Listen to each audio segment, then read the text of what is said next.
የሰላምን ፍቅረኛ ፈንክቶ እስር ቤት ገባ። ሰላም እጅጉን ደነገጠች። ናቲና ኒና ሆነው ሰላምን ደቼ አበሏት። ወንድማችን ቅዱስ ባንች ምክንያት ነው እስር ቤት የገባው። ትሰሚኛለሽ ወይ? አፍቅረሽ ፍቅርሽን አትገልጭለት፣ አሊያ ደግሞ ከህይወቱ አትውጪ። ይሄው ባንች ምክንያት እስር ቤት ገባ። አሁን ቀጥ ብለሽ ሂደሽ ታስፈችዋለሽ ብለው በጣም ዛቱባት። በፍጹም አላደርገውም። ትሰሙኛላችሁ? እያንዳንዳችሁ አርፋችሁ ብትቀመጡ ይሻላችኋል። ቅዱስ ደግሞ እኔን ካላፈቀረኝ የማንም መሆን አይችልም። ስለዚህ እስር ቤት መበስበስ አለበት። ደግሞ ናቲ ላንተ እሷን አላፈቅራትም፣ ጭራሽም የዘጋሁትን ልቤን አልከፍትላትም ብሎ ሲናገር ሰምቼዋለሁ እያንዳንዱ ነገር። ስለዚህ እንኳንም ደግ አደረገ እዮብ ብላ ጭራሽ ለዮብ ተደርባ ማገዟን ቀጠለችበት። ኪራና ጽናት በፍቅር ጥልም እያሉ ሲሳሳሙና ሲተሻሹ ኒና ድንገት ከተፍ አለችባት። ቆይ እናንተ ግን ምን ነው ቦታና ጊዜ አትመርጡም እንዴ? ወይስ ደግሞ ለእኛ ለሲንግሎቹ አታስቡም? በየቦታው እንደ ማስቲሽ መለጣጠፍ። ቆይ ምንድን ነው? ኧረ ተው እፈሩ። በዛ ላይ ያላችሁት እኮ ማለቴ የቤት አጋዣችሁ በጣም ልጅ ናት። ቢያንስ ለእሷና ለእኛ እንኳ ብታስቡ ጥሩ ነው ብላ አለች። ኪራ በጣም ተናደደባት። ቆይ አንቺ ማሳቻ ቦታ ጠብቀሽ ነው እንዴ የምትመጪው? አንተ ራሱ ወጣሁኝ ሊሄድ ነው ብለኸኝ ቻው ብለኸኝ እንዴት ነው ክችን የምትገኘው? ብቻ ግን ትገርማላችሁ። ለወደፊቱ ቦታና ጊዜ ብትመርጡ ጥሩ ነው ብላ በጣም ቅስም የሚሰብር ንግግር ተናግራቸው ወጣች።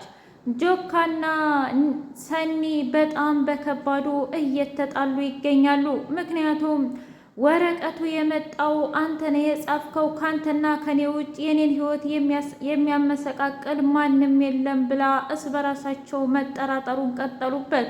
ትሰሚኛለሽ ሰኒ፣ የማትፈልጊኝ ከሆነ እኔ መሄድ እችላለሁ። እስካሁን ድረስ አንቺን ለመጠበቅ ብዬ ነው እንጂ ለአንቺ የማደርገው ነገር አንዳችሁ ምንም እየገባሽ አይደለም። ቆይ ምንድን ነው የምትፈልጊው? እንዲሄድ ከሆነ ቀጥታ እሄድልሻለሁ ብሎ አላት። ምን? ወዴት ነው የምትሄደው? ትሰማኛለህ? እኔ እናንተ የሰራነው ወንጀል ከኔና ካንተ ውጭ ማንም አያውቅም እና ጥለኸኝ ብቻዬን ጥለኸኝ ልትሄድ ነው? እና ታዲያ ይሄን ቅስም የሚሰብር ንግግርሽን አርፈሽ ዝም ብትይ አይሻልሽም? ብሎ በስልኩ የመጣላትን ቴክስትና እንዲሁም በፌስታል የመጣላትን መረጃ ሁሉ በሚያገርም ሁኔታ አሳያት። ቆይ ታዲያ እኔን የሚጎዳው ማን ነው? አላቅም። ምናልባት ቅርብሽ የሆነ ሰው ሊሆንም ይችላል። አይ እኔ እኮ ጥላት የለኝም።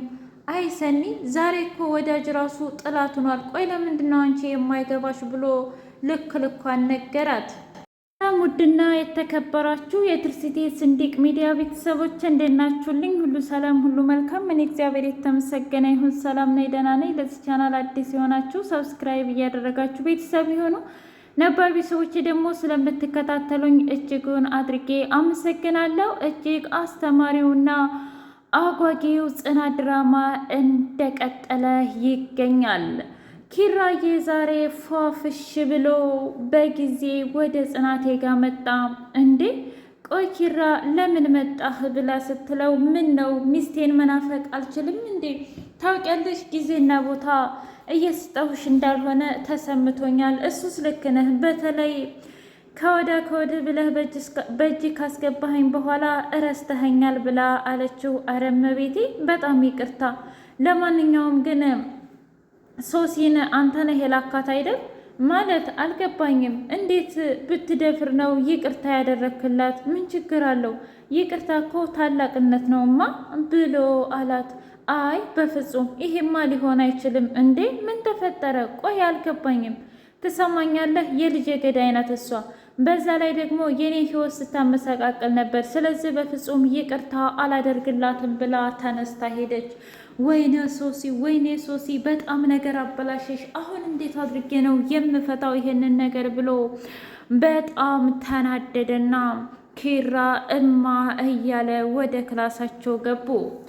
ለሶሲ የናሆሜ ሰራተኛ ደውላላት ምን ፈልገሽ ነው እንደዚህ አጣድፈሽ የጠራሽኝ ብላ አለቻት። እውነት ለመናገር እኛ ቤት በመጣሽበት ሰዓት እንደዛ ስላመናጨኩሽ በጣም ይቅርታ፣ ነገር ግን አንድ አይነት አላማ ያለን ይመስለኛል ብላ አለቻት። አልገባኝም፣ ምን አይነት አላማ ነው ያለን? ማለቴ ያው የነናሆምንና እንዲሁም የነኪራን ቤተሰብ ብቻ አልጨርሰው። ሶሲ በጥፊ 2 ጊዜ ያጠናገረቻት። ትሰሚኛለሽ? እንደውም አሁን ሂጄ ሁሉንም ነገር ድብልቅልቁን ነበር የማወጣው፣ ነገር ግን እኔን አያምኑኝም። ሲቀጥል ምናልባት የድሮዋ ሶሲ ሆና በነበር ትተባበርሽ ነበር። አሁን ግን እኔ የመጣሁት ለይቅርታ ነው እንጂ ነገሮችን ለማበላሸት ወይም ደግሞ የሰው ሕይወት ለማበላሸት አይደለም ብላ ጥላት ሄደች። ወይኔ ጉዴ አለች ሰራተኛይቱ። በቃ ተበላሁ። እናም የተሳሳተ ሰው ጋር ነው ማለት ነው የመጣሁት እያለች ወደ ቤቷ ሄደች። ናሆሜ እጅጉን ተናደደ። ቆይች ሰራተኛ ምንኛ ብትንቀኝ ነው አንድ ጊዜ ስልክ አንድ ጊዜ ደግሞ ፍቃድ እያለች እንደዚህ ቤቱን ትርምስምሱን የምታወጣው እያለ ተናደደ። ምሩዬን እባክሽ ምሩዬ ምን አለ ቶሎ ዳን ብለሽ ወደ እኔ ህይወትና እቅፌ ውስጥ ብትገቢ እንዴት እንደደበረኝ እኮ በፍጹም አታውቂም እያለ ብቻውን ማዘንና መተከዝ ጀመረ። የናሆሜ አባት ቅዱስን ሊጠይቀው ሙዝ ገዝቶ ሄደ። መቼም ናቲ የሆዱ ነገር ሞቱ ስለሆነ ጠቅላላ ጨርሶት በል እንጂ አምጣው እንግዲህ መጥቷል እኮ ሲለው ምን ላምጣ ሲለው እንዴ ካመጣው ነዋ ሄዶ የሙዙን ልጣጭ ቆራርጦ አመጣለት። እና ምንድን ነው ይሄ ናቲ? ኧረ ተው እባክህ አቃጠልከኝ ብሎ ሲለው ቅዱሴ ይሄ እኮ አዲስ ፋሽን ምግብ ነው እና የሚበላው ደግሞ በማንኪያ ነው ብሎ በጣም አዋረደው። ቅዱስ በጣም ተናደደ። ቆይ እኔ ህይወቴ እንደዚህ ምስቅልቅሉ የወጣ ነው ማለት ነው? በህይወቴ የሚመጡት ሰዎች በሙሉ እንደዚህ እያቃጠሉኝና እንዴት ነው የምቀጥለው ብሎ በጣም ጸጸተው። በጣም ተናደደ። ጽናቴ አባቷ ጋር ደውላ ምን ነው ልጄ እንደው ባለቤትሽ ጠፋሳ አባት አይጠየቅም እንደ ብሎ ሲላት አባዬ በጣም ይቅርታ ኪራ እኮ ስራ ስለሚበዛበት ነው ብላ አለች። ኒና መጣችና ስልኩን ቅምት አድርጋ በጎቹ ከብቶቹ እንዲሁም ላክልኝ ማር እያለች መቀበጣጠር አበዛች። አረ ሊና ተይ ለእኔ እንኳ ጊዜ ስጭኝ። ቆይ እንደው እንደዚህ እንዳበርሽ ጊዜና በሰው ህይወት ጣልቃ እንደገባሽ መቼ ነው የራስሽን ህይወት የምትኖሪው? እያለች ጽናቴ በጣም ግራ ተጋባች። ለቅዱስ ናቲ እኔ ምልህ አንተ በሄድክበት ሰዓት እኔና እኮ መከራችንን ስናይ ነበር። አንተ ግን ስፖርት እየሰራህ ሰላምህን ትጠብቃለህ አይደል ብሎ ሲለው አረ በፍጹም እኔ ሰላምን እየጠበቅኩ አይደለም፣ ግን አንድ የሆነ እንከፍ የሆነ ሰውዬ ክንዴን እኮ መቶኝ ነው። ማን ብሎ ሲለው እኔ እንጃ አላውቀውም፣ ብቻ ቅድም ከናሆሚ አባት ጋር እየሄድን እያለ መቶኝ ሄደ። ብታይ ደግሞ ይቅርታ ይጠይቃል እንዴ ብሎ ሲለው እሱን ተወውና የሰላምን ጉድ ላሳይ ብሎ በቪዲዮ አሳየው። ይህ እኮ ነው ቅድም የመታኝ ብሎ በጣም ተናደደ። ከዛን እኔ ምልህ ተማ ዝም ብለህ ብሎ ቪዲዮውን ሲያሳየው በጣም ተናደደ። እሷን እኮ እኔ ዝም ብዬ ነው እንጂ አላፈቅራትም አልወዳትም እያለ ሲቀበጣጠረ ሰላምዬ ደግሞ ሰማችው። እኔ ደግሞ ይሻሻላል ብዬ ልቤን መክፈቴ፣ ቆይ ምን አይነቲቱ ጅል ሚስኪን ነኝ ብላ እያለቀሰች ስትሄድ አገኘችው። ቆይ ምን ተፈጥሮ ነው? ትሰማኛለህ? አንድም ባንተ ምክንያት ነው የምወደውንና የሚያፈቅረኝም ያጣሁት። አልገባኝም። እሱ ማን ነው? አንተ አይደለህ እንዴ ዋጥር ገብተህ እንደዛ የደበደብከው? ወይኔ ታዲያ እዛ ቤት ያለው ልጅ እሱ ነው ማለት ነው ብሎ ሂዶ ናቲን ሲደበድብለት ቅዱስ ወጣ። ምን አጋጣሚ ነው ወይስ ደግሞ አይኔ ነው ብሎ አለው። ምን ፈልገህ ነው? ትሰማኛለህ?